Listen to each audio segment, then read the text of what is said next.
അള്ളാഹുവിന്റെ തണലല്ലാതെ മറ്റൊരു തണലുമില്ലാത്ത മഹ്ശറിൽ 7 വിഭാഗം ആളുകൾക്ക് അള്ളാഹു തണൽ നൽകും. 1 ഇമാമുൻ ആദിലുൻ, നീതിമാനായ ഭരണാധികാരി. 2 ശ്രദ്ധിക്കുക, ശാബുൻ നശഅ ഫീ ഇബാദത്തില്ലാഹ്, തന്റെ യുവത്വത്തെ അള്ളാഹുവിനെ ഇബാദത്ത് ചെയ്യാൻ ചെലവഴിച്ച യുവാവ്. യുവത്വത്തിന്റെ തിന്മകളിലേക്കൊന്നും പോകാതെ പടച്ച റബ്ബിനെ ഇബാദത്ത് ചെയ്യാൻ തന്റെ യുവത്വ കാലഘട്ടത്തെ ചെലവഴിച്ച വ്യക്തികൾക്ക് തണലുണ്ട്.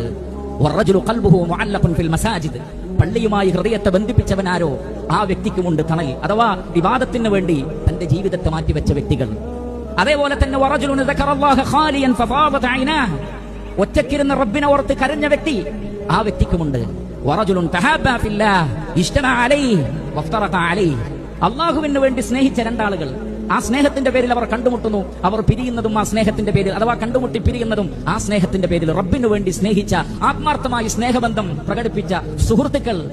വറജുലുൻ ദഅത്ഹു ഇംറഅതു ദാതി മൻസിലിൻ, വലിയ സ്ഥാനമുള്ള ഒരു സ്ത്രീ വിളിച്ചിട്ട്, ദാതു മൻസിബിൻ വജമാൽ, ഭംഗിയുള്ള സ്ഥാനമുള്ള ഒരു സ്ത്രീ തെറ്റായ കാര്യത്തിന് വിളിക്കുമ്പോൾ, ഇന്നി അഖാഫുല്ലാഹ്, എനിക്ക് പടച്ച റബ്ബിനെ പേടിയാണ്, അതുകൊണ്ട് ആ തിന്മക്ക് ഞാനില്ല എന്ന് പറഞ്ഞുകൊണ്ട് മാറി നിന്ന വ്യക്തി.